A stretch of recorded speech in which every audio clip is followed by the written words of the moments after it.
ਹਰਮਿੰਦਰ ਸਿੰਘ ਜੀ, ਸਤਿ ਸ਼੍ਰੀ ਅਕਾਲ। ਬਾਈ ਜੀ ਸਤਿ ਸ੍ਰੀ ਅਕਾਲ ਤਿੰਨੇ ਵੀਰਾਂ ਨੂੰ। ਸਤਿ ਸ਼੍ਰੀ ਅਕਾਲ ਜੀ।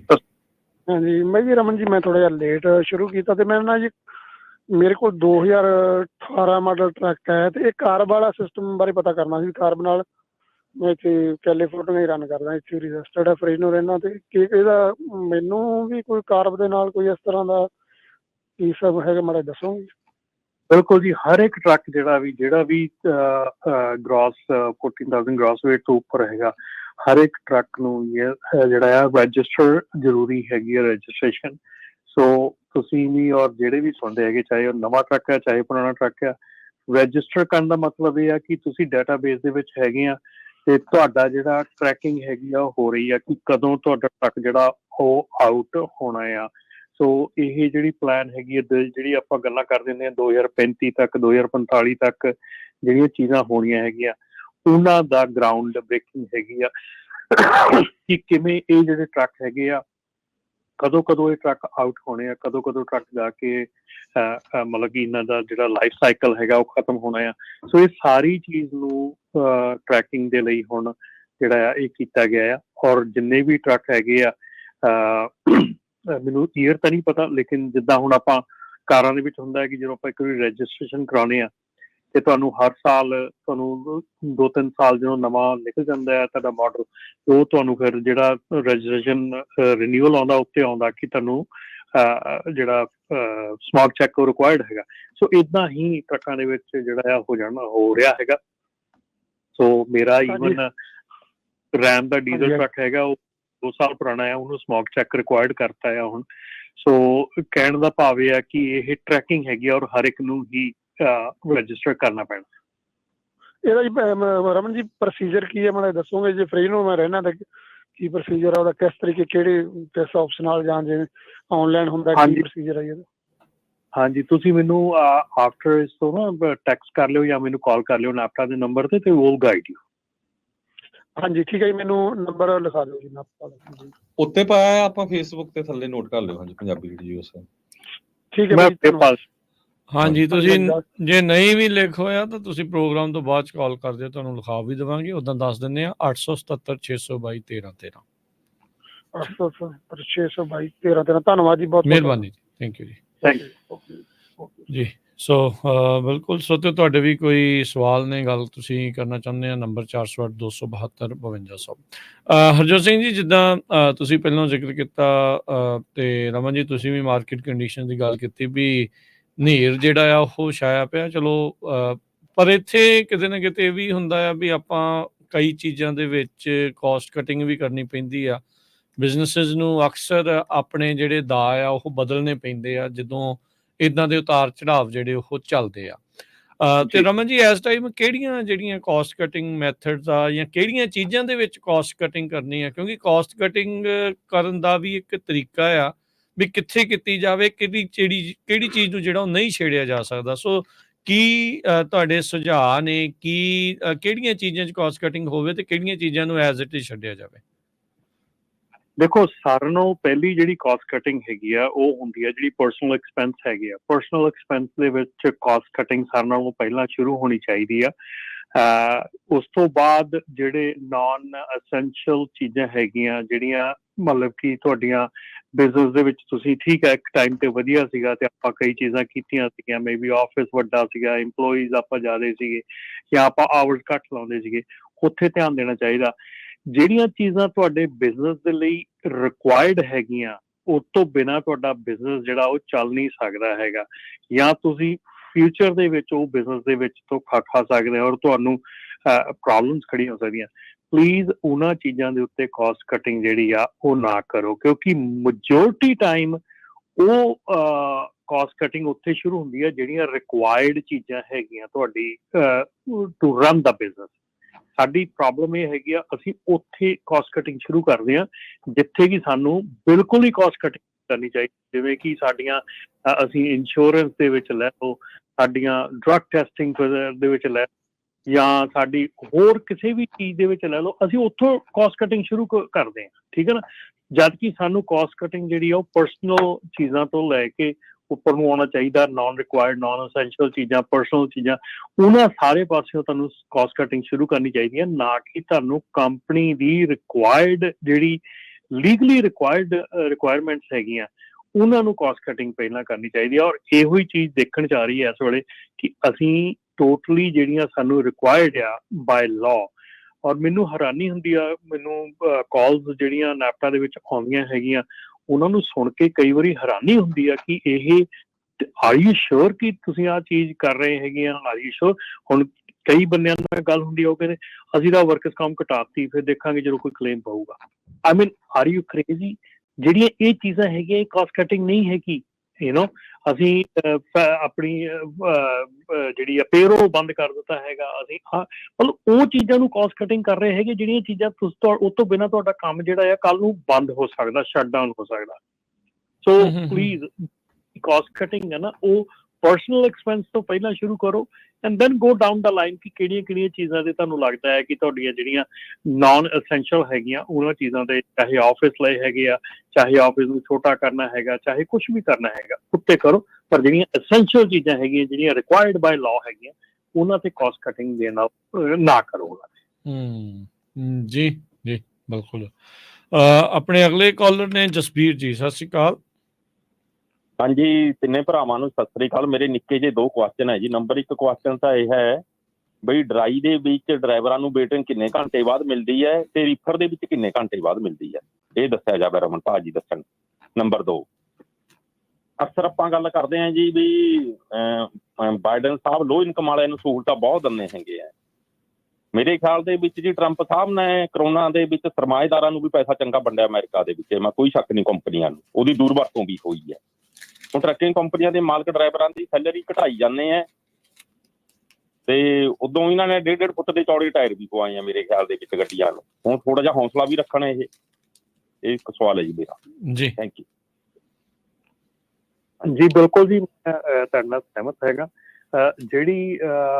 ਜਿਹੜੀ ਹੈਗੀ ਆ ਵੇਟਿੰਗ ਟਾਈਮ ਹੈਗਾ, ਵੇਟਿੰਗ ਟਾਈਮ ਦਾ ਕੋਈ ਸੈਟ ਸਟੈਂਡਰਡ ਨਹੀਂ ਹੈਗਾ। ਇਹ ਕੋਈ ਇੰਡਸਟਰੀ ਦੇ ਵਿੱਚ ਸਟੈਂਡਰਡ ਸੈੱਟ ਨਹੀਂ ਕੀਤਾ ਗਿਆ ਕਿ ਵੇਟਿੰਗ ਟਾਈਮ ਕੀ ਹੋਣਾ ਚਾਹੀਦਾ ਜਾਂ ਵੇਟਿੰਗ ਟਾਈਮ ਕਿੰਨਾ ਪੇ ਹੋਣਾ ਚਾਹੀਦਾ। ਇਹ ਕੰਪਨੀ ਦਾ ਜਦੋਂ ਤੁਸੀਂ ਹਾਇਰਿੰਗ ਹੁੰਦੀ ਆ, ਕਿਸੇ ਕੰਪਨੀ ਤੁਸੀਂ ਹਾਇਰ ਹੁੰਦੇ ਆ, ਤੁਹਾਡੇ ਹਾਇਰਿੰਗ ਪੈਕੇਜ ਦੇ ਵਿੱਚ ਤੁਹਾਨੂੰ ਜਿਹੜਾ ਆ ਡਿਟੈਂਸ਼ਨ ਟਾਈਮ ਦਾ ਉੱਥੇ ਜੇ ਜ਼ਿਕਰ ਨਹੀਂ ਕੀਤਾ ਗਿਆ ਜਾਂ ਤੁਸੀਂ ਉੱਥੇ ਨਹੀਂ ਪੁੱਛਿਆ ਜਾਂ ਨਹੀਂ ਦੱਸਿਆ ਜਾਂ ਰਿਟਨ 'ਚ ਤੁਹਾਡੇ ਕੋਲ ਨਹੀਂ ਹੈਗਾ, ਤੇ ਡੈਫੀਨੇਟਲੀ ਉਹ ਜਿਹੜਾ ਵੇਟਿੰਗ ਟਾਈਮ ਹੈਗਾ ਉਹਦੀ ਕੋਈ ਸੈੱਟ ਲਿਮਿਟ ਨਹੀਂ ਹੈਗੀ, ਨਾ ਹੀ ਉਹਦਾ ਕੋਈ ਕਹਿ ਲਓ ਵੀ ਰੀਫਰ ਦਾ ਜਾਂ ਡਰਾਈ ਦਾ ਕੋਈ ਐਸਾ ਹੈਗਾ। ਮੈਂ ਅੱਜ ਇੱਕ ਆਰਟੀਕਲ ਪੜ੍ਹ ਰਿਹਾ ਸੀ ਜਿਹਦੇ ਵਿੱਚ ਹੁਣ ਆਪਣਾ ਜਿਹੜਾ ਇਸ ਵੇਲੇ ਚੱਲ ਰਿਹਾ ਹੈਗਾ ਕਿ ਟਰੱਕ ਡਰਾਈਵਰ ਦਾ ਜਿਹੜਾ ਓਵਰ ਟਾਈਮ ਪੇ ਦੀ ਗੱਲ ਚੱਲ ਰਹੀ ਹੈਗੀ ਆ। ਮੈਂ ਕਾਫੀ ਜਿਹੜੇ ਡਰਾਈਵਰ ਸੀਗੇ ਉਹਨਾਂ ਦੀ ਜਿਹੜੀਆਂ ਉਹਨਾਂ ਨੇ ਜਿਹੜੀਆਂ ਈਮੇਲਸ ਲਿਖੀਆਂ ਹੈਗੀਆਂ ਉਹਨਾਂ ਦੇ ਪੀਸਿਸ ਵਿੱਚ ਮਿਲੇ ਸੀਗੇ, ਉਹ ਪੜ੍ਹੇ ਔਰ ਉਹਨਾਂ ਦੇ ਵਿੱਚ ਦੱਸਿਆ ਗਿਆ ਇਹ ਚੀਜ਼ਾਂ ਕਿ ਜਿਹੜੇ ਟਰੱਕ ਡਰਾਈਵਰ ਹੈਗੇ ਆ ਉਹ ਕਿੰਨਾ ਟਾਈਮ ਜਿਹੜਾ ਆ ਉਹ ਲੋਡਸ ਨੂੰ ਪਿਕਅਪ ਕਰਨ ਦੇ ਵਿੱਚ ਜਾਂ ਉਹਨਾਂ ਨੂੰ ਡਿਲੀਵਰ ਕਰਨ ਦੇ ਵਿੱਚ ਉਹ ਟਾਈਮ ਜਿਹੜਾ ਵੇਸਟ ਹੁੰਦਾ ਹੈਗਾ, ਕਿਉਂਕਿ they are paid bye mile ਤੇ ਉਹਨਾਂ ਨੂੰ ਜਿਹੜਾ ਉਹ ਟਾਈਮ ਹੈਗਾ ਉਹ ਪੇ ਨਹੀਂ ਹੁੰਦਾ ਹੈਗਾ। ਜੇ ਓਵਰਆਲ ਤੁਸੀਂ ਟਾਈਮ ਨੂੰ ਸਾਰੇ ਨੂੰ ਕਰੋ ਤੇ ਉਹ ਬਹੁਤ ਘੱਟ ਬਣਦੇ ਹੈਗੇ ਪੈਸੇ। ਸੋ ਇਸ ਕਰਕੇ ਇਹ ਚੀਜ਼ਾਂ ਜਿਹੜੀਆਂ ਹੈਗੀਆਂ ਇਹਨਾਂ ਦੇ ਉੱਤੇ ਟਾਈਮ ਟੂ ਟਾਈਮ ਗੱਲਬਾਤ ਤਾਂ ਚੱਲਦੀ ਆ, ਪਰ ਮੇਰਾ ਖਿਆਲ ਕਾਰਗਰ ਕੋਈ ਵੀ ਇਹਦਾ ਹੱਲ ਨਹੀਂ ਨਿਕਲ ਰਿਹਾ ਔਰ ਨਾ ਹੀ ਨਿਕਲਦਾ ਲੱਗਦਾ ਆ ਆਉਣ ਵਾਲੇ ਫਿਊਚਰ ਦੇ ਵਿੱਚ। ਮੇਰੇ ਆਪਣੇ ਐਕਸਪੀਰੀਅੰਸ ਤੋਂ ਮੈਂ ਦੱਸਦਾ ਕਿ ਇਹ ਚੀਜ਼ਾਂ ਜਿਹੜੀਆਂ ਆ ਇਹ ਟਰੱਕਿੰਗ ਕੰਪਨੀਜ਼ ਨੂੰ ਖੁਦ ਇਨਫੋਰਸ ਕਰਨੀਆਂ ਪੈਣੀਆਂ ਕਿ ਜਿਹੜਾ ਟਾਈਮ ਤੁਸੀਂ ਜਦੋਂ ਤੁਹਾਡੇ ਕੋਲੋਂ ਜਦੋਂ ਸਾਡੇ ਕੋਲ ਟਾਈਮ ਹੁੰਦਾ ਨਾ ਉਦੋਂ ਅਸੀਂ ਇਹ ਚੀਜ਼ਾਂ ਨਹੀਂ ਕਰਦੇ। ਜਦੋਂ ਕੋਵਿਡ ਦੇ ਦਰਮਿਆਨ ਜਦੋਂ ਟਰੱਕਿੰਗ ਕੰਪਨੀ ਦਾ ਟਾਈਮ ਸੀਗਾ ਉਹਦੀਆਂ ਟਰਮਸ ਡਿਕਟੇਟ ਹੁੰਦੀਆਂ ਸੀਗੀਆਂ, ਉਹ that is the time van ਤੁਹਾਨੂੰ ਬ੍ਰੋਕਰ ਨੂੰ ਆਪਣੇ ਕਾਂਟਰੈਕਟ ਦੇ ਵਿੱਚ ਲਿਆਉਣਾ ਚਾਹੀਦਾ। ਜਿੱਦਾਂ ਬ੍ਰੋਕਰ ਤੁਹਾਨੂੰ ਲੋਡ ਕਨਫਰਮੇਸ਼ਨ ਤੇ ਹੋਰ ਕਾਂਟਰੈਕਟ ਦੇ ਵਿੱਚ ਸਾਈਨ ਅਪ ਕਰਦਾ, ਕੈਰੀਅਰ ਪੈਕੇਜ ਸਾਈਨ ਕਰਦਾ, ਉਹਦੇ ਸਾਰੀਆਂ ਚੀਜ਼ਾਂ ਤੁਹਾਨੂੰ ਦੱਸਦਾ, ਤੁਹਾਨੂੰ ਆਹ ਚੀਜ਼ਾਂ ਦੇਣੀਆਂ, ਇੱਦਾਂ ਆਹ ਮਿਲਣਾ। ਇੱਦਾਂ ਹੀ ਟਾਈਮ ਪੈਣ ਤੇ ਸਾਨੂੰ ਵੀ ਬ੍ਰੋਕਰ ਨੂੰ ਜਿਹੜਾ ਆ ਉਹ ਕਾਂਟਰੈਕਟ ਦੇ ਵਿੱਚ ਲਿਆਉਣਾ ਚਾਹੀਦਾ ਕਿ ਜੇ ਮੈਂ ਤੇਰੀ ਵੇਟ ਕੀਤੀ ਆ, ਜੇ ਮੈਨੂੰ ਲੋਡ ਦੀ ਵੇਟ ਕਰਨੀ ਪਈ ਤੇ ਇੰਨੇ ਪੈਸੇ ਮੈਂ ਚਾਰਜ ਕਰਨੇ ਆ। ਇਹ ਮੈਂ ਅੱਜ ਦੀ ਗੱਲ ਕਰ ਰਿਹਾ। ਅੱਜ ਇਹ ਚੀਜ਼ ਜਿਹੜੀ ਹੈ ਨਾ ਬਿਲਕੁਲ ਹੀ ਥੱਲੇ ਬਾਟਮ ਆਫ ਦਾ ਸਟੈਕ ਹੈਗੀ ਆ। 96, 97, 98 ਦੇ ਵਿੱਚ ਜਦੋਂ ਅਸੀਂ ਬੇ ਏਰੀਏ ਦੇ ਵਿੱਚ ਕੰਪਨੀ ਖੋਲ੍ਹੀ ਸੀਗੀ ਉਦੋਂ ਅਸੀਂ $60 ਪਰ ਆਵਰ ਦਾ ਟਾਈਮ ਚਾਰਜ ਕਰਦੇ ਸੀਗੇ ਵੇਟਿੰਗ ਟਾਈਮ। 15 ਮਿੰਟ ਤੋਂ ਬਾਅਦ ਤੁਹਾਡਾ ਵੇਟਿੰਗ ਸ਼ੁਰੂ ਹੋ ਜਾਂਦਾ ਸੀਗਾ ਔਰ ਮੈਂ 30 to 36 ਆਵਰ ਵੇਟ ਕੀਤੀ ਆ ਔਰ ਪੇਡ ਹੋਇਆ $60 ਪਰ ਆਵਰ ਦੇ ਹਿਸਾਬ ਦੇ ਨਾਲ ਇੰਨੇ ਘੰਟਿਆਂ ਦਾ। ਸੋ ਇਹ ਚੀਜ਼ ਜਿਹੜੀ ਆ, ਇਹ ਚੀਜ਼ ਸਿਰਫ ਅਸੀਂ ਬ੍ਰੋਕਰ ਤੇ ਨਹੀਂ ਸੁੱਟ ਸਕਦੇ। ਅਸੀਂ ਇਹ ਨਹੀਂ ਕਹਿ ਸਕਦੇ ਕਿ ਅਸੀਂ ਬ੍ਰੋਕਰ ਦੇ ਉੱਤੇ ਡਿਪੈਂਡ ਕਰਦੇ ਹਾਂ। ਯਸ, ਬ੍ਰੋਕਰ ਤੇ ਡਿਪੈਂਡ ਕਰਨਾ ਜ਼ਰੂਰੀ ਆ, ਪਰ ਇਹਦੇ ਵਿੱਚ ਸਾਡਾ ਵੀ ਜਿਹੜਾ ਕੰਮ ਆ ਉਹ ਕਿਤੇ ਨਾ ਕਿਤੇ ਆਉਂਦਾ ਕਿ ਅਸੀਂ ਨੈਗੋਸ਼ੀਏਟ ਕਰਨ ਲੱਗੇ ਕਿਸ ਤਰ੍ਹਾਂ ਕਰਦੇ ਹਾਂ, ਅਸੀਂ ਲੋਡ ਲੈਣ ਲੱਗੇ ਕਿੰਨੇ ਕੁ ਸਟਰੋਂਗ ਹੈਗੇ ਆ। ਸੋ ਇਹ ਬਹੁਤ ਚੀਜ਼ਾਂ ਦੇ ਉੱਤੇ ਜਿਹੜਾ ਇਹ ਡਿਪੈਂਡ ਕਰਦਾ ਹੈ, ਨਾਟ ਜਸਟ ਕਿ ਉਹਨੇ ਸਾਨੂੰ ਕੀ ਦੇਣਾ ਹੈਗਾ। ਇਹ ਕਿਤੇ ਵੀ ਕੋਈ ਵੀ ਸੈਟ ਗਾਈਡਲਾਈਨਸ ਨਹੀਂ ਹੈਗੀ ਜੀ। ਦੂਜਾ ਕੁਐਸਚਨ ਸੀ ਰਮਨ ਭਾਜੀ ਉਹਨਾਂ ਦਾ ਵੀ ਉਹ ਲੋਨ ਦਿੱਤੇ ਆ ਟਰੰਪ ਭਾਜੀ ਨੇ ਤੇ ਉਧਰ ਬਾਈਡਨ ਉਹਨਾਂ ਨੇ ਲਗਭਗ ਸਾਰਿਆਂ ਨੂੰ ਹੀ ਨਹੀਂ ਪੈਸੇ ਦਿੱਤੇ। ਇੰਡੀਵਿਜੂਅਲ ਲੈਵਲ ਤੇ ਵੀ ਪ੍ਰੋਬਲਮ ਉਹਨਾਂ ਨੂੰ ਆਈ ਆ। ਉਹਨਾਂ ਦਾ ਮੇਨ ਮਕਸਦ ਜਿਹੜੀਆਂ ਕੰਪਨੀਆਂ ਨੂੰ ਲੋਨ ਦਿੱਤੇ ਸੀ ਜਾਂ ਜਿਹੜੇ ਬਿਜ਼ਨੈਸਸ ਨੂੰ ਵੀ ਆਪਣੇ ਬਿਜ਼ਨੈਸਸ ਨੂੰ ਕਾਇਮ ਰੱਖੋ, ਉਹਦੇ 'ਚ ਹੀ ਸਪੈਂਡ ਕਰੋ। ਪਰ ਰਗੜ ਉਹਦਾ ਆਪਾਂ ਹੋਏ ਆ ਜਦੋਂ ਸਾਨੂੰ ਪੈਸੇ ਮਿਲ ਗਏ ਅਸੀਂ ਉਹ ਪੈਸੇ ਆਪਣੀ ਬਿਜ਼ਨਸ ਦੇ ਨਹੀਂ ਲਾਏ। ਕਿਸੇ ਨੇ ਵੱਡਾ ਘਰ ਲੈ ਲਿਆ, ਵੱਡੀ ਕਾਰ ਲੈ ਲਈ, ਜਾਂ ਕੰਪੀਟੀਸ਼ਨ 'ਚ ਫਿਰ 1.5 ਲੱਖ ਵਾਲਾ ਟਰੱਕ ਜਿਹੜਾ ਪੌਣੇ 3 ਲੱਖ ਤੱਕ ਪਹੁੰਚਾਤਾ, ਉਹ ਜਿਹੜਾ ਆ ਉਹ ਪ੍ਰੋਬਲਮ ਹੋਈ ਆ। ਬਿਲਕੁਲ, ਜਿਹੜੀ ਹੁਣ ਭਾਜੀ ਨੇ ਗੱਲ ਕਹਿ ਗਏ ਨਾ ਵੀ ਅਮੀਰਾਂ ਨੂੰ ਵੀ ਜਾਂ ਜਿਹੜੇ ਪੈਸੇ ਵਾਲੇ ਸੀ ਉਹਨਾਂ ਨੂੰ ਪੈਸੇ ਮਿਲੇ ਆ, ਹਰ ਇੱਕ ਨੂੰ ਮਿਲੇ ਆ। ਡਰਾਈਵਰ ਤੱਕ ਨੂੰ ਜਿਹੜੀ ਕਾਰਪੋਰੇਸ਼ਨ ਖਲਾਈ ਸੀ, ਡਰਾਈਵਰ ਟਰੱਕ ਨੂੰ ਵੀ ਪੈਸੇ ਮਿਲੇ ਹੈਗੇ ਆ ਔਰ ਓਨਰ ਆਪਰੇਟਰ ਨੂੰ ਪੈਸੇ ਮਿਲੇ, ਹਰ ਇੱਕ ਨੂੰ ਪੈਸੇ ਮਿਲੇ ਹੈਗੇ ਆ। ਠੀਕ ਹੈ ਨਾ। ਸੋ ਕਿਸੇ ਨੇ ਵੀ ਉਹ ਪੈਸਾ ਜਿਹੜਾ ਹੈ ਨਾ, ਬਹੁਤ ਮੇਰੇ ਖਿਆਲ 10% ਹੋਣਗੇ ਲੋਕੀ ਜਿਨ੍ਹਾਂ ਨੇ ਉਹ ਪੈਸਾ ਜਿਹੜਾ ਸਹੀ ਥਾਂ ਤੇ ਲਾਇਆ ਹੋਊਗਾ। 90% ਜਿਹੜਾ ਹੈ ਉਹ ਪੈਸਾ ਗਲਤ ਥਾਂ ਤੇ ਲੱਗਾ ਹੈਗਾ। ਇਸ ਕਰਕੇ ਇਸ਼ੂਜ਼ ਜਿਹੜੇ ਖੜੇ ਹੋਏ ਆ ਔਰ ਮੇਰੇ ਖਿਆਲ ਦੇ ਵਿੱਚ ਉਹੀ ਪੈਸਾ ਆ ਰਾਜਕਿਰਨ ਤੇ ਹਰਜੋਤ ਭਾਜੀ, ਉਹੀ ਜਿਹੜਾ ਪੈਸਾ ਮਿਲਿਆ ਨਾ, ਉਹੀ ਇਸ ਵੇਲੇ ਹੋਲਡ ਕੀਤਾ ਹੋਇਆ ਤਾਂ ਕਿ ਜਿਹੜੀ ਅਜੇ ਕਪੈਸਿਟੀ ਨਹੀਂ ਘਟ ਰਹੀ ਜਾਂ ਜਿਹੜੇ ਜੇ ਹੈਂਗ ਔਨ ਕਰ ਰਹੇ ਆ, ਉਹੀ ਪੈਸਾ ਹੈਂਗ ਔਨ ਕਰਾਈ ਜਾ ਰਿਹਾ। ਸੋ ਅਦਰਵਾਈਜ਼ ਇੰਨੀ ਦੇਰ ਤੱਕ ਹੈਂਗ ਔਨ ਨਹੀਂ ਹੋ ਸਕਦਾ ਜਿਸ ਹਾਲਾਤ ਦੇ ਵਿੱਚ ਮਾਰਕੀਟ ਚੱਲ ਰਹੀ ਹੈ। ਬਿਲਕੁਲ ਜੀ। ਜੇ ਉਹ ਮੇਰੀ ਵੀ ਕਈ ਕੰਪਨੀਆਂ ਨਾਲ ਗੱਲਬਾਤ ਹੋਈ ਟਰੱਕ ਨਾਲ, ਕਹਿੰਦੇ ਜੇ 2 ਸਾਲ ਪਹਿਲਾਂ ਉਦੋਂ 3 ਸਾਲ ਪਹਿਲਾਂ ਨਾ ਮਿਲਦੇ ਤਾਂ ਬਹੁਤ ਸਾਰੀਆਂ ਉਦੋਂ ਵੀ ਕੰਪਨੀਆਂ ਬੰਦ ਹੋ ਜਾਣੀਆਂ ਸੀ। ਸੋ ਪ੍ਰੋਬਲਮ ਉਦੋਂ ਹੀ ਪਈ ਆ ਵੀ ਜਿਹੜੇ ਲੋਕ 2008 ਦੇ ਰਿਸੈਸ਼ਨ ਤੋਂ ਬਾਅਦ ਆਏ ਆ ਨਾ, ਉਹਨੇ ਰਿਸੈਸ਼ਨ ਨਹੀਂ ਕਦੇ ਦੇਖਿਆ ਸੀ। ਜਿਹੜੇ 2008 ਤੋਂ ਪਹਿਲਾਂ ਉਹਨੇ ਤਾਂ ਦੇਖਿਆ ਵੀ ਅਮਰੀਕਾ ਜੇ ਉੱਪਰ ਚੜ੍ਹਦਾ ਤਾਂ ਥੱਲੇ ਵੀ ਬੜੀ ਬੁਰੀ ਤਰ੍ਹਾਂ ਡਿੱਗਦਾ ਹੈਗਾ। ਸੋ ਉਹ ਥੋੜੇ ਆ ਮੇਰੇ ਖਿਆਲ ਨਾਲ ਉਹਨਾਂ ਨੂੰ ਉਹ ਨਹੀਂ ਬੜੇ ਧਿਆਨ ਨਾਲ ਵਰਤਿਆ ਹੈਗਾ। ਪਰ ਜਿਹੜੇ ਬਾਅਦ ਚ ਆਏ ਆ ਉਹ ਨਹੀਂ ਸੋਚਿਆ ਵੀ ਇੱਦਾਂ ਹੀ ਰਹਿਣਾ ਹੈਗਾ। ਗਲਤੀ ਉਹਨਾਂ ਦੀ ਵੀ ਨਹੀਂ ਹੈਗੀ, ਪਰ ਉਹ ਹੁਣ ਰਗੜ ਹੋ ਰਿਹਾ ਹੈ। 2008 ਵਾਲੇ ਨਹੀਂ, ਇਹ ਤਾਂ 2019 ਤੋਂ ਬਾਅਦ ਜਿਹੜੇ ਆਏ ਆ ਉਹਨਾਂ ਦੀ ਸੋਚੋ ਨਾ। ਜੀ ਨਹੀਂ, ਬਿਲਕੁਲ ਇਹ ਤਾਂ ਹੈ ਹੀ ਹੈ। ਪਰ ਇਹ ਆ ਵੀ ਜਿੱਦਾਂ ਕਿਹਾ ਵੀ ਜਿਹੜੇ ਗਲਤ ਥਾਵਾਂ ਦੇ ਉੱਤੇ ਜਿਨ੍ਹਾਂ ਨੇ ਵਰਤ ਲਏ ਤੇ ਜਿਨ੍ਹਾਂ ਨੇ ਇੱਧਰ ਉੱਤੇ ਥੱਲੇ ਕੀਤਾ ਹੈ ਕੰਮ, ਬਥੇਰੇ ਫੜ ਹੋ ਰਹੇ ਆ, ਬਥੇਰੇ ਫੜੇ ਜਾਣੇ ਆ। ਉਹ ਫੈਡਰਲ ਮਨੀ ਵਾਲੇ ਜਿਹੜੇ ਉਹ ਹੱਥ ਧੋ ਕੇ ਪਿੱਛੇ ਪਏ ਆ। ਥੈਂਕ ਯੂ ਜਸਬੀਰ ਜੀ ਕਾਲ ਦੇ ਲਈ, ਮਿਹਰਬਾਨੀ। ਤੇ ਆਪਣੇ ਅਗਲੇ ਕਾਲਰ ਨੇ ਹੈਪੀ ਜੀ। ਸਤਿ ਸ਼੍ਰੀ ਅਕਾਲ ਜੀ।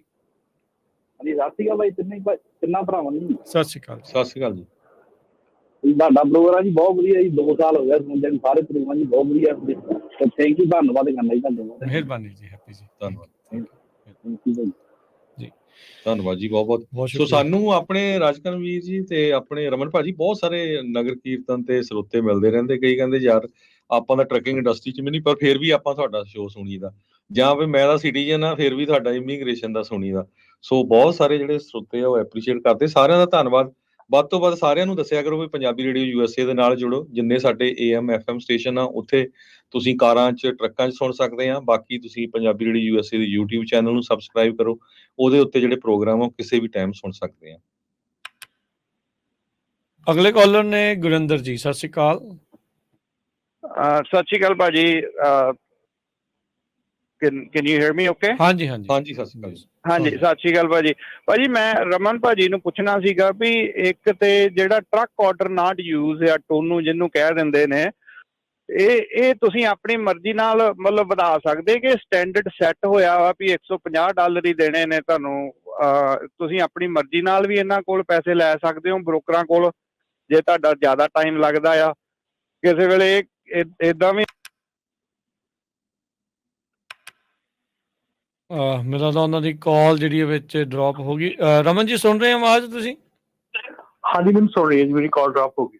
ਹਾਂਜੀ ਜਿਹੜੇ ਸਾਡੇ ਕਾਲਰ ਸੀ ਉਹਨਾਂ ਦੀ ਵੀ ਅੱਜ ਡ੍ਰੌਪ ਹੋ ਗਈ ਸੀ। ਤੁਹਾਨੂੰ ਸਮਝ ਆ ਗਿਆ ਹੋਊਗਾ ਟੋਨੂ ਦਾ ਪੁੱਛਦੇ ਸੀਗੇ ਟਰੱਕ ਆਰਡਰ ਨਾਟ ਯੂਜ਼ਡ, ਉਹ ਪੁੱਛਦੇ ਸੀਗੇ ਵੀ 150 ਉਹ ਪੱਕਾ ਆ, ਵਧਾ ਘਟਾ ਸਕਦੇ ਜਾਂ ਕਿੱਦਾਂ ਆ? ਉਹ ਤੁਹਾਡਾ ਉਹਦੇ ਨਾਲ ਨੈਗੋਸ਼ੀਏਸ਼ਨ ਆ, ਤੁਸੀਂ ਕਿੰਨਾ ਵੀ ਨੈਗੋਸ਼ੀਏਸ਼ਨ ਜਿਹੜਾ ਕਰ ਸਕਦੇ ਆ ਉਹ ਤੁਹਾਡੇ ਤੇ ਡਿਪੈਂਡ ਕਰਦਾ। 150 ਇਜ਼ ਨਾਟ ਸੈਟ ਪ੍ਰਾਈਸ ਨਹੀਂ ਹੈਗੀ।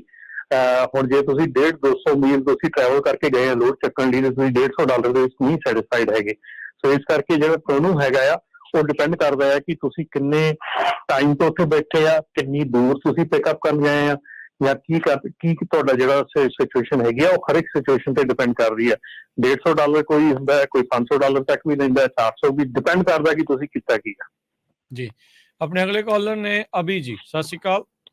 ਹਾਂਜੀ ਸਤਿ ਸ੍ਰੀ ਅਕਾਲ ਜੀ, ਪੰਜਾਬੀ ਰੇਡੀਓ ਟੀਮ ਤੇ ਸੁਣਨ ਵਾਲੇ ਸਾਰੇ ਸਰੋਤਿਆਂ ਨੂੰ ਸਤਿ ਸ਼੍ਰੀ ਅਕਾਲ। ਸਤਿ ਸ਼੍ਰੀ ਅਕਾਲ। ਆਪਣੇ ਨਾ ਹੁਣੇ ਗੱਲ ਕਰ ਰਹੇ ਸੀਗੇ ਵੀ ਜਿੱਦਾਂ ਕਹਿੰਦੇ ਵੇਟਿੰਗ ਟਾਈਮ ਹੋ ਗਿਆ, ਜਿੱਦਾਂ ਪਰ ਆਵਰ ਦੇ ਹਿਸਾਬ ਨਾਲ ਚਾਰਜ ਕਰਦੇ ਆ, ਤੇ ਇਹਦੇ ਵਿੱਚ ਮੈਂ ਨਾ ਜਿੱਦਾਂ ਹੁਣ TQL ਕੰਪਨੀ ਹੈਗੀ ਹੈ ਤੇ ਉਹਨਾਂ ਦੇ ਆਪਣੇ ਮਤਲਬ ਲਿਖਿਆ ਹੁੰਦਾ ਵਾ, ਜਿਹੜੇ ਰੇਟ ਕਨਫਰਮੇਸ਼ਨ ਆਉਂਦੀ ਹੈ ਨਾ, ਹਰ ਇੱਕ ਬ੍ਰੋਕਰ ਇੰਡੀਪੈਂਡੈਂਟ ਅਲੱਗ-ਅਲੱਗ ਇਹਨਾਂ ਨਾਲ ਅਟੈਚ ਹੋਏ ਆ, ਉਹ ਕੰਮ ਕਰਦੇ ਹੈਗੇ। ਉਹ ਫਿਰ ਆਪਣਾ ਹਿਸਾਬ ਨਾਲ ਰੱਖਿਆ ਹੋਇਆ ਵੀ ਕਿੰਨਾ ਮੈਂ ਪਰ ਆਵਰ ਦੇ ਹਿਸਾਬ ਨਾਲ ਅਗਰ ਡਿਟੈਂਸ਼ਨ ਦੇਣੀ ਪਏ ਤਾਂ ਕਿੰਨੇ ਚਾਰਜ ਪੇ ਕਰੂੰਗਾ ਮੈਂ, ਠੀਕ ਹੈ ਜੀ। ਉਹ ਕਈ ਵਾਰ ਘੱਟ ਹੁੰਦੇ, ਫਿਰ ਮੈਂ ਇਹਨਾਂ ਨੂੰ ਕਾਲ ਕੀਤੀ ਸੀ, ਇਹਨਾਂ ਦੀ ਕੈਰੀਅਰ ਰਿਲੇਸ਼ਨ ਟੀਮ ਹੁੰਦੀ ਆ, ਉਹਨਾਂ ਨਾਲ ਮੈਂ ਗੱਲ ਕੀਤੀ। ਉਹ ਮੈਂ ਦੱਸਿਆ, ਮੈਂ ਕਿਹਾ ਵੀ ਜਿਹੜੀ ਤੁਹਾਡੀ ਪੇਮੈਂਟ ਟਰਮਸ ਹੈਗੀਆਂ ਡਿਟੈਂਸ਼ਨ ਦੀਆਂ, ਉਹ ਮੈਨੂੰ ਮਤਲਬ ਮੈਂ ਉਹਨਾਂ ਮੈਨੂੰ ਐਗਰੀ ਨਹੀਂ ਹੈਗਾ, ਤਾਂ ਮੈਨੂੰ ਜ਼ਿਆਦਾ ਪੈਸੇ ਚਾਹੀਦੇ ਆ ਕਿਉਂਕਿ ਤੁਸੀਂ ਪੈਸੇ ਬਹੁਤ ਘੱਟ ਦਿੰਦੇ ਹੈਗੇ ਆ। ਕਹਿੰਦੇ ਇੱਦਾਂ ਕਰਦੇ, ਤੈਨੂੰ ਅਸੀਂ ਕੋਈ ਫਾਰਮ ਭੇਜ ਦਿੰਦੇ ਇੱਕ, ਤੂੰ ਆਪਣਾ ਫਾਰਮ ਭਰ ਕੇ ਸਾਨੂੰ ਭੇਜ ਦਿਓ ਵੀ ਸਾਡੀਆਂ ਜਿਹੜੀਆਂ ਆਪਣੀਆਂ ਟਰਮ ਜਿਹੜੀਆਂ ਜੋ ਤੂੰ ਚਾਹੁੰਦਾ ਉਹ ਦੱਸ ਦੇ ਕੀ ਹੈਗੀਆਂ, ਤੇ ਉਹ ਭਰ ਕੇ ਸਾਨੂੰ ਭੇਜ ਦੇ, ਫਿਰ ਉਹ ਤੇਰੀ ਅਸੀਂ ਆਪਣੇ ਸਿਸਟਮ 'ਚ ਅਪਡੇਟ ਕਰ ਦਾਂਗੇ। ਜਿਹੜਾ ਬ੍ਰੋਕਰ ਤੈਨੂੰ ਲੋਡ ਦਊਗਾ ਉਹਨੂੰ ਪਤਾ ਹੋਊਗਾ ਵੀ ਤੇਰੀਆਂ ਟਰਮ ਦਾ ਆਹ ਆ, ਨਾ ਕਿ ਤੇਰੀਆਂ ਚੱਲਣੀਆਂ। ਉਹ ਕਹਿੰਦਾ ਜਿਹੜੀਆਂ ਡਿਟੈਂਸ਼ਨ ਵਾਲੀਆਂ ਟਰਮਸ ਹੈਗੀਆਂ ਉਹ ਤੇਰੀਆਂ ਚੱਲਣਗੀਆਂ, ਨਾ ਕਿ ਬ੍ਰੋਕਰ ਦੀਆਂ ਚੱਲਣਗੀਆਂ। ਫਿਰ ਮੈਂ ਉਹ ਫਾਰਮ ਭਰ ਕੇ ਭੇਜਿਆ ਸੀਗਾ, ਤੇ ਫਿਰ ਮੈਨੂੰ ਡਿਟੈਂਸ਼ਨ ਵੀ ਜਿੱਦਾਂ ਵੀ ਮੈਂ ਆਪਣੇ ਹਿਸਾਬ ਨਾਲ ਮੈਂ ਆਪਣੇ ਹਾਈ ਰੇਟ ਭਰਿਆ ਸੀਗਾ ਉਹਦੇ ਵਿੱਚ, ਜਦੋਂ ਮੈਨੂੰ ਡਿਟੈਂਸ਼ਨ ਮਿਲਦੀ ਆ ਫਿਰ ਉਹਦੇ ਹਿਸਾਬ ਨਾਲ ਮੈਨੂੰ ਮਿਲਦੀ ਆ। ਬਟ ਇਹਦੇ ਵਿੱਚ ਇਹ ਹੁੰਦਾ ਕਿ ਜੇ ਮਤਲਬ ਵੀ ਮੈਂ ਹੁਣ ਇਕੱਲਾ ਭਰਦਾ, ਸੋਚਾਂ ਵੀ ਮੈਂ ਜਿਹੜੇ ਬ੍ਰੋਕਰ ਤੁਹਾਨੂੰ ਲੋਡ ਦਿੰਦਾ ਤਾਂ ਉਹ ਝੱਕਦਾ ਥੋੜ੍ਹਾ ਜਿਹਾ ਮੈਨੂੰ ਲੋਡ ਦੇਣ ਤੋਂ, ਵੀ ਕਹਿੰਦਾ ਵੀ ਨਹੀਂ ਤੂੰ ਤੇਰੀ ਜਿਹੜੀਆਂ ਟਰਮਸ ਹੈਗੀਆਂ ਉਹ ਤੂੰ ਪੈਸੇ ਹਾਈ ਚਾਰਜ ਕਰਦਾ ਹੈਗਾ ਨਾ। ਕਈ ਵਾਰ ਝੱਕਦੇ ਆ, ਪਰ ਕਈ ਵਾਰ ਬ੍ਰੋਕਰ ਲੋਡ ਦੇ ਦਿੰਦੇ ਆ। ਪਰ ਮੇਰਾ ਕਹਿਣ ਦਾ ਮਤਲਬ ਇਹ ਆ, ਅਗਰ ਸਾਰੇ ਹੀ ਬੰਦੇ ਜਿੰਨੇ ਵੀ ਆਪਣੇ ਜਾਂ ਅਲੱਗ-ਅਲੱਗ ਇੰਡੀਵਿਜੂਅਲ ਕੰਪਨੀਆਂ ਦੇ ਨਾਲ ਉਹ ਉਹਨਾਂ ਨੇ ਸੈਟਅਪ ਕੀਤੇ ਹੋਏ ਆ, ਸਾਰੇ ਹੀ ਯੂਨੀਅਨਾਈਜ਼ ਜਾਂ ਇਕੱਠੇ ਹੋ ਕੇ ਸਾਰੇ ਕਹਿਣ ਵੀ ਭਾਈ ਸਾਨੂੰ ਆਹ ਚਾਰਜਸ ਚਾਹੀਦੇ, ਇੱਕ ਕਾਮਨ ਮਤਲਬ ਵੀ ਰੇਟ ਬਣਾਉਣਾ ਵੀ ਇੰਨਾ ਚਾਹੀਦਾ, ਕਿਉਂਕਿ ਉਹਨਾਂ ਨੂੰ ਐਗਰੀ ਹੋਣਾ ਪਊਗਾ। ਪਰ ਜੇ ਮੇਰੇ ਵਰਗਾ ਇੰਡੀਵਿਜੂਅਲੀ ਇਕੱਲਾ ਰੇਟ ਵਗੈਰਾ ਬਣਾ ਕੇ ਸੈੱਟ ਕਰਕੇ ਉਹਨਾਂ ਨੂੰ ਦੱਸਦਾ, ਤਾਂ ਫਿਰ ਮੈਨੂੰ ਦਿੱਕਤ ਵੀ ਆਉਂਦੀ ਹੈ। ਤੇ ਇਹ ਵੀ ਹੈਗੀ ਉਹ ਫਿਰ ਮੈਨੂੰ ਪ੍ਰੈਫਰ ਨਹੀਂ ਕਰਦੇ, ਉਹਨੂੰ ਪਤਾ ਵੀ ਇਹਦੀਆਂ ਡਿਟੈਂਸ਼ਨ ਚਾਰਜਸ ਜਿਹੜੇ ਆ ਉਹ ਹਾਈ ਹੈਗੇ ਆ। ਬਾਕੀ ਯੂਨੀਅਨ ਇਕੱਠੇ ਹੋਣ ਦੇ ਨਾਲ ਫਿਰ ਪਹਿਲਾਂ ਵੀ ਇੱਕ ਵਾਰ ਕਰਦੇ ਹੁੰਦੇ, ਗੱਲਾਂ ਕਰਦੇ ਰਹਿੰਦੇ ਆਪਾਂ ਵੀ ਇਕੱਠੇ ਹੋਣ ਨਾਲ ਅਸੀਂ ਕਹੀਏ ਨਾ ਵੀ ਜੇ ਅਸੀਂ ਮੰਨ ਲਓ ਫਾਰ ਐਗਜ਼ਾਮਪਲ ਅੱਜ ਸਪੋਜ਼ ਕਰੋ ਸਾਡੀ ਅੱਜ ਯੂਨੀਅਨ ਹੋ ਹੀ ਜਾਂਦੀ ਹੈ, ਹਰ ਇੱਕ ਕੈਰੀਅਰ ਜਿੰਨੇ ਵੀ ਹੈਗੇ ਬੰਦੇ, ਚਾਹੇ ਇਕੱਲਾ ਵੱਡਾ ਕੰਪਨੀ ਜਿੱਦਾਂ ਵੀ ਹੈਗੀਆਂ, ਪਰ ਮੰਨ ਲਓ ਅਸੀਂ ਇਕੱਠੇ ਹੋ ਗਏ ਆ, ਅਸੀਂ ਆਪਣੀ ਸਾਰੇ ਸਲਾਹ ਕਰ ਲਏ, ਪਰ ਅਸੀਂ ਬ੍ਰੋਕਰਾਂ ਦਾ ਮੁਕਾਬਲਾ ਫਿਰ ਵੀ ਨਹੀਂ ਕਰ ਸਕਦੇ। ਇਹ ਮੈਂ ਤੁਹਾਨੂੰ ਸਾਰਿਆਂ ਨੂੰ ਕਲੀਅਰ ਕਰ ਦੇਣਾ ਚਾਹੁੰਦਾ ਕਿ ਬ੍ਰੋਕਰਾਂ ਦਾ ਜਿਹੜਾ ਮੁਕਾਬਲਾ ਜੇ ਅਸੀਂ ਯੂਨੀਅਨ ਵੀ ਕਰ ਲਈਏ ਨਾ, ਉਹਨਾਂ ਦਾ ਮੁਕਾਬਲਾ ਨਹੀਂ ਹੋ ਸਕਦਾ। ਪਰ ਅਸੀਂ ਆਪਣਾ ਸਟੈਂਡ ਲੈ ਸਕਦੇ ਹਾਂ ਵੀ ਹਾਂ ਵੀ ਅਸੀਂ ਆਹ ਟਾਈਮ ਤੇ ਚੱਲਣਾ, ਫਿਰ ਅਸੀਂ ਬ੍ਰੋਕਰ ਨੂੰ ਮਜਬੂਰ ਕਰ ਸਕਦੇ ਹਾਂ। ਬਟ ਜਿਹੜੇ ਬ੍ਰੋਕਰ ਹੈਗੇ ਉਹ ਪੜ੍ਹੇ ਲਿਖੀ ਮਤਲਬ ਹੈਗੀ ਆ ਕੈਟਾਗਰੀ ਦੇ ਲੋਕ ਆ, ਉਹਨਾਂ ਨੂੰ ਪਤਾ ਕਿੱਦਾਂ ਹਰ ਇੱਕ ਚੀਜ਼ ਨੂੰ ਕਿੱਦਾਂ ਹੈਂਡਲ ਕਰਨਾ, ਕਿੱਦਾਂ ਕੰਟਰੋਲ ਕਰਨਾ।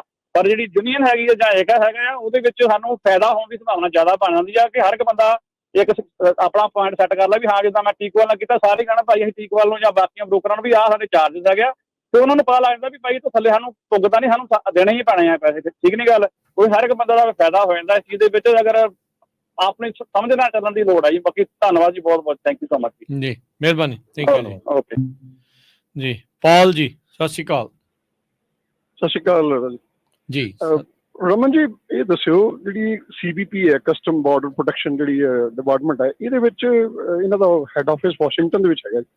ਇੱਥੇ ਤੱਕ ਕਿਸੇ ਤਰ੍ਹਾਂ ਕੋਈ ਅਪਰੋਚ, ਕੋਈ ਅੰਦਰ ਗੱਲਬਾਤ, ਕੋਈ ਈਮੇਲ, ਕੋਈ ਸੁਜੈਸ਼ਨ ਭੇਜਿਆ ਜਾ ਸਕਦਾ ਜੀ? ਕੋਈ ਹੋ ਸਕਦੀ ਅੰਦਰ ਤੱਕ ਅਪਰੋਚ ਤੁਹਾਡੇ ਥਰੂ? ਕੋਈ ਪਹਿਲਾਂ ਤਾਂ ਇਹ ਦੱਸਿਓ ਜੀ, ਫਿਰ ਮੈਂ ਸਵਾਲ ਬਾਅਦ ਚੋਂ ਕਰ ਦਾਂਗਾ ਜੀ। ਕਾਹਦੇ ਬਾਰੇ ਆ ਨਾ ਇਹ ਵੀ ਪਤਾ ਲੱਗੇ ਭਾਜੀ।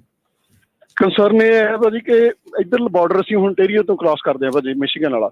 ਹਾਂਜੀ 7-8 ਬੂਥ ਨੇ ਭਾਜੀ ਟਰੱਕਾਂ ਦੇ, ਤੇ ਉਹ ਖੁੱਲੇ ਹੁੰਦੇ ਨੇ 2 ਜਾਂ 3, ਤੇ ਬਾਰਡਰ ਤੇ ਲਾਈਨ ਲੱਗੀ ਹੁੰਦੀ ਭਾਜੀ 5-6 ਕਿਲੋਮੀਟਰ ਦੀ ਲੰਬੀ, ਡਬਲ ਲੇਨ ਹੈ। ਤੁਸੀਂ 6 ਕਿਲੋਮੀਟਰ ਡਬਲ ਲਾ ਲਓ ਤੇ 12 ਕਿਲੋਮੀਟਰ। ਹੁਣ 12 ਕਿਲੋਮੀਟਰ 'ਚ ਕਿੰਨੇ ਟਰੱਕ ਨੇ ਭਾਜੀ? ਔਰ 2.5, 3, 4 ਘੰਟੇ ਦੀ ਵੇਟਿੰਗ ਹੈ ਭਾਜੀ। ਔਰ ਅਸੀਂ ਕਿੱਦਾਂ ਜਾ ਕੇ ਲੋਡ ਲਾਉਣਾ ਹੁੰਦਾ ਜੀ, ਕਿੱਦਾਂ ਅੱਗੋਂ ਸਾਡੀ ਲੌਗ ਬੁੱਕ ਚੱਲਣੀ ਹੁੰਦੀ, ਕਦੋਂ ਅਸੀਂ ਵਾਪਸ ਮੁੜਨਾ, ਰੀਲੋਡ ਕਰਨਾ। ਉੱਥੇ ਉਹ ਬੂਥ ਹੀ ਨਹੀਂ ਖੋਲਦੇ ਭਾਜੀ। 6-7 4 ਜਾਂ 5 ਤਾਂ ਹਮੇਸ਼ਾ ਹੀ ਕਲੋਜ਼ ਹੀ ਰਹਿੰਦੇ ਨੇ, 2 ਖੁੱਲੇ ਹੁੰਦੇ ਨੇ ਜੀ, ਇੱਕ ਫਾਸਟ ਲੇਨ ਵਾਲਾ। ਹੁਣ ਫਾਸਟ ਲੇਨ 'ਚ ਜੇ ਚਲੇ ਜਾਓ ਤਾਂ ਉਹ ਬਾਹਰ ਕੱਢ ਲੈਂਦੇ ਜੀ, ਮੁੜ ਕੇ ਐਕਸਰੇ ਇਨਸਪੈਕਸ਼ਨ ਐਵੇਂ ਖਾਂ ਤੰਗ ਕਰਦੇ ਨੇ ਜੀ, ਬਾਦਰ ਕਰਦੇ ਨੇ। ਉਹ ਬੂਥ ਹੀ ਨਹੀਂ ਖੋਲਦੇ ਭਾਜੀ, ਆਫੀਸਰ ਅੰਦਰ ਬੈਠੇ ਹੁੰਦੇ ਨੇ, ਉਹ ਹਾਂ ਗੱਪਾਂ ਜਿਹੀਆਂ ਮਾਰੀ ਜਾਂਦੇ ਨੇ, ਉਹ ਆਪਸ ਵਿੱਚ ਇੱਕ ਦੂਜੇ ਨੂੰ ਕੰਪਿਊਟਰ ਤੇ ਪਤਾ ਨਹੀਂ ਕੀ ਵਾਚ ਕਰਦੇ ਰਹਿੰਦੇ ਨੇ, ਬੂਥ ਤੇ ਨਹੀਂ ਆ ਕੇ ਜੀ ਬੰਦੇ। ਕਸਟਮ ਕਲੀਅਰੈਂਸ ਦੇ ਵਿੱਚ ਸਾਨੂੰ ਬਹੁਤ ਜ਼ਿਆਦਾ ਦਿੱਕਤ ਆ ਰਹੀ ਹੈ ਭਾਜੀ, ਜੀ ਇਹਦਾ ਕੀ ਹੱਲ ਹੋ ਸਕਦਾ ਹੈ? ਦੱਸੋ ਜੀ। ਜੀ thank you. Raman ji. Hello. ਹਾਂਜੀ ਹਾਂਜੀ ਰਮਨ ਹਾਂਜੀ ਜੀ। ਗੂਗਲ ਤੇ ਸਰਚ ਕੀਤਾ, ਉਹਨਾਂ ਨੇ ਨੰਬਰ ਤਾਂ ਦਿੱਤੇ, ਉਹ ਆਨਲਾਈਨ ਵੀ ਤੁਸੀਂ ਕੰਪਲੇਨ ਤਾਂ ਫਾਈਲ ਕਰ ਸਕਦੇ ਆ, ਪਰ ਇਹ ਨਹੀਂ ਪਤਾ ਵੀ ਹੁਣ ਉਹਦਾ ਅਸਰ ਕਿੰਨਾ ਕੁ ਹੋਊਗਾ। ਆਨਲਾਈਨ ਤਾਂ ਉਹਨੇ ਸਾਰਾ ਕੁਝ ਦਿੱਤਾ CVP ਵਾਲਿਆਂ ਨੇ। ਤਾਂ ਪਤਾ ਨਹੀਂ, ਹਾਂ ਇਹ ਦੇਖਿਆ ਜਾ ਸਕਦਾ, ਈਮੇਲ ਕੀਤੀ ਜਾ ਸਕਦੀ ਆ, ਮਤਲਬ ਕਿ ਉੱਥੇ ਗੱਲਬਾਤ ਕੀਤੀ ਜਾ ਸਕਦੀ, ਪਰ ਉਹਦਾ ਅਸਰ ਕੀ ਹੋਊਗਾ ਡੈਫੀਨੇਟਲੀ ਨਹੀਂ ਕਹਿ ਸਕਦੇ। ਜਾਂ ਉਹਨਾਂ ਨੇ ਨੰਬਰ ਜਿਹੜਾ ਸਾਰਾ ਦਿੱਤਾ ਹੈ, ਉਹਨਾਂ ਦਾ ਨਾ CVP ਦਾ ਇੱਕ ਕੰਪਲੇਂਟ ਵਾਲਾ ਵੀ ਹੈਗਾ ਆ, CVP ਦਾ ਨਾ ਇੱਕ ਕੰਪਲੇਂਟ ਵਾਲਾ ਵੀ ਹੈਗਾ ਆ, ਤੁਸੀਂ ਸਬਮਿਟ ਕਰ ਸਕਦੇ ਆ ਆਪਣੀ ਕੰਪਲੇਨ, ਤੇ ਉਹ ਉਹਨਾਂ ਦੀ ਵੈਬਸਾਈਟ ਦੇ ਉੱਤੇ ਹੈਗਾ ਆ। ਸੋ ਬਾਕੀ ਇਹ ਆ ਵੀ ਤੁਹਾਨੂੰ ਲੱਗਦਾ ਵੀ ਕੈਨੇਡਾ ਦੀ ਜਿਹੜੀ ਤੁਹਾਡੀ ਡਿਪਾਰਟਮੈਂਟ ਆਫ ਟਰਾਂਸਪੋਰਟੇਸ਼ਨ, ਉਹਨਾਂ ਨਾਲ ਕੰਟੈਕਟ ਕਰਨਾ ਚਾਹੀਦਾ, ਉਹ ਫਿਰ ਅਮਰੀਕਾ ਵਾਲਿਆਂ ਨਾਲ ਕਰਨ, ਫਿਰ ਉਹ ਗਵਰਨਮੈਂਟ ਲੈਵਲ ਤੇ ਹੋਵੇ ਤਾਂ ਉਹ ਮੈਨੂੰ ਲੱਗਦਾ ਜ਼ਿਆਦਾ ਉਹਦਾ ਅਸਰ ਹੋਊਗਾ। ਹਾਂਜੀ, ਤੁਸੀਂ ਆਪਣੇ ਪੱਧਰ ਤੇ ਵੀ ਕਹੋ, ਉੱਧਰ ਤੇ ਵੀ ਕਰੋ, ਸਬਮਿਟ ਕਰ ਸਕਦੇ ਆ ਤੁਸੀਂ ਕੰਪਲੇਂਟਸ ਉਹਦੇ ਨਾਲ ਸੰਬੰਧਿਤ CVP ਦੀ ਵੈਬਸਾਈਟ ਦੇ ਉੱਤੇ ਹੀ ਜਿਹੜੀਆਂ ਹੈਗੀਆਂ। ਸੋ ਡੈਫੀਨੇਟਲੀ ਤੁਸੀਂ ਆਪਣੇ ਹੋਰ ਦੋਸਤਾਂ ਮਿੱਤਰਾਂ ਨੂੰ ਕਹਿ ਕੇ, ਜਿਨ੍ਹਾਂ ਨੂੰ ਵੀ ਇਹ ਪਰੇਸ਼ਾਨੀਆਂ ਆ ਰਹੀਆਂ ਆ, ਉਹ ਸਾਰੇ ਜਾਣੇ ਵੱਧ ਤੋਂ ਵੱਧ ਰਿਪੋਰਟ ਕਰੋ। ਮੇ ਵੀ ਅਗਲੇ 2-4 ਵੱਧ ਹੀ ਖੋਲ ਦੇਣ, ਉਹਦੇ ਨਾਲ ਥੋੜਾ ਫਰਕ ਪੈਣਾ ਸ਼ੁਰੂ ਹੋ। ਹੁਣ ਵੀ ਅੱਧਾ ਘੰਟਾ ਖੜੇ ਨੂੰ ਹੋ ਗਿਆ ਜੀ, ਹਜੇ ਵੀ 120 ਮਿੰਟ ਪਲੱਸ ਸ਼ੋ ਕਰ ਰਿਹਾ ਜੀ। 2 2 ਘੰਟੇ ਤੇ ਹੋ ਗਏ, ਅੱਧਾ ਹੋ ਗਿਆ, ਤੇ ਹਜੇ ਪਤਾ ਨਹੀਂ ਜੀ ਕਦੋਂ ਜਮਨਾ ਪਾਰ ਹੋਣਾ ਜੀ, ਸਾਨੂੰ ਇਹ ਨਹੀਂ ਪਤਾ ਲੱਗਦਾ ਜੀ। ਤੁਸੀਂ ਏਦਾਂ ਕਰੋ, ਆਪਣਾ ਵਫਦ ਲੈ ਕੇ ਇੱਕ CVP ਵਾਲੇ ਜਿਹੜੇ ਹੈਗੇ ਉਹਨਾਂ ਨਾਲ ਵੀ ਮਿਲਣ ਦੀ ਕੋਸ਼ਿਸ਼ ਕਰੋ। ਕੋਈ ਦੇਖੋ, ਰਾਹ ਹਰ ਇੱਕ ਅਪਣਾਉਣਾ ਚਾਹੀਦਾ, ਪਤਾ ਨਹੀਂ ਹੁੰਦਾ ਵੀ ਕਿੱਥੇ ਕਿੰਨੇ ਜਿਹੜੀ ਉਹ ਗੱਲ ਤੁਹਾਡੀ ਸੁਣ ਲੈਣੀ ਆ। ਸੋ ਜਿੱਦਾਂ ਭਾਜੀ ਸੁਣਦੇ ਬਹੁਤ, ਉਹ ਮਤਲਬ ਉਹਨਾਂ ਦੇ ਅੱਗੇ ਚਲੋ ਵੈਸੇ ਵੀ ਨਹੀਂ ਬਹਿਸ ਤਾਂ ਨਹੀਂ ਕਰਨੀ, ਪਰ ਉਹ ਗੱਲ ਨਹੀਂ ਸੁਣਦੇ ਭਾਜੀ, ਰੂਟ ਬਹੁਤ ਨੇ। ਹਾਂ ਨੇ ਰੂਟ ਤਾਂ ਹੁਣ ਤਾਂ ਬਿਲਕੁਲ, ਉਹ ਤੁਸੀਂ ਤਾਂ ਚਲੋ ਕੈਨੇਡੀਅਨ ਆ, ਆਪਾਂ ਕਈ ਵਾਰ US ਸਿਟੀਜ਼ਨ ਵੀ ਆਏ ਨਾ ਬਾਰਡਰ ਤੇ, ਜੇ ਮਾੜੀ ਮੋਟੀ ਗੱਲ ਹੋਵੇ ਤਾਂ ਰੂਟ ਹੁੰਦੇ ਆ, ਬਹੁਤ ਰੂਟ ਆ। ਹਾਂਜੀ, ਤੁਹਾਡੇ ਵਾਲੀ ਸਾਈਡ ਜਿਹੜੇ ਆ ਉਹ ਬੀਬੇ ਆ ਬੰਦੇ, ਇਹ ਫਰਕ ਤਾਂ ਹੈ। ਇੱਕ ਚੀਜ਼ ਜਿਹੜੀ ਇਹ ਵੀ ਆ, ਹੁਣ ਰੂਟ ਇਸ ਲਈ ਵੀ ਹੁੰਦੇ ਆ ਦੋਨੋਂ ਪਾਸਿਓਂ ਵੀ, ਕਿੰਨੇ ਟਰੱਕ ਫੜ ਹੁੰਦੇ ਇਹ ਵੀ ਵੇਖੋ ਨਾ, ਆਪਾਂ ਨਾਲ ਉਹ ਵੀ ਦੇਖੀ, ਉਹਨਾਂ ਦਾ ਜਿਹੜਾ ਦੂਜੇ ਪਾਸੇ ਉਹ ਵੀ ਆ ਵੀ ਭਾਈ ਸਾਨੂੰ ਕੀ ਪਤਾ ਵਿੱਚ ਕੀ ਆ, ਕਿੱਦਾਂ ਆ, ਅਸੀਂ ਟਾਈਮ ਲਾਉਣੇ ਆ, ਉਹਨਾਂ ਦੇ ਕੋਲੇ ਬਹਾਨਾ ਪੂਰਾ ਆ ਵੀ ਭਾਈ ਸਾਨੂੰ ਪਤਾ ਨਹੀਂ ਲੱਗਦਾ, ਇਦਾਂ ਅਸੀਂ ਜੇ ਜਲਦੀ ਕੱਢਾਂਗੇ ਤਾਂ ਯੂ ਨੈਵਰ ਨੋ ਵਿੱਚੋਂ ਕੀ ਨਿਕਲ ਜਾਵੇ।